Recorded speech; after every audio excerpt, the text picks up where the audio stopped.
BJP ముమ్మరంగా కసరత్తు చేస్తోంది. దీనిలో భాగంగా కాసేపట్లో ఢిల్లీలో పార్టీ ఎన్నికల కమిటీ సమావేశం కానుంది. ఈ సమావేశంలో బీజేపీ లోక్సభ అభ్యర్థుల ఎంపికపై చర్చించనున్నారు. ఈ మేరకు రాష్ట్ర బీజేపీ నేతలు ఇప్పటికే ఢిల్లీకి చేరుకున్నారు. తెలంగాణ నుంచి పార్టీ అధ్యక్షులు కిషన్ రెడ్డి, లక్ష్మణ్, బండి సంజయ్, డీకే అరుణ, మురళీధర్ రావులు రాజధానికి వెళ్లారు. ప్రధాని నరేంద్ర మోదీ, కేంద్ర హోంమంత్రి అమిత్ షా, బీజేపీ జాతీయ అధ్యక్షులు జేపీ నడ్డా నేతృత్వంలో సమావేశం జరగనుంది.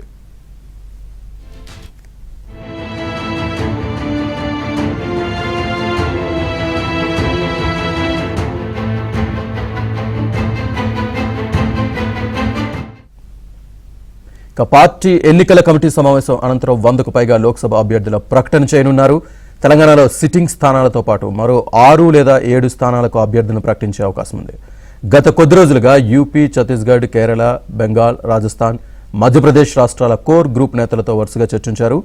ఎన్నికల షెడ్యూల్కు ముందే బీజేపీ అభ్యర్థులను ప్రకటిస్తోంది. దీనిలో భాగంగా ఆశావాహులు ఇప్పటికే ఢిల్లీకి చేరుకుని ప్రయత్నాలను ముమ్మరం చేశారు. బీఆర్ఎస్ నాగర్ కర్నూలు ఎంపీ రాములు ఇవాళ బీజేపీలో చేరనున్నారు. ఇప్పటికే ఆయన పార్టీ పెద్దలతో టచ్లో ఉన్నారు.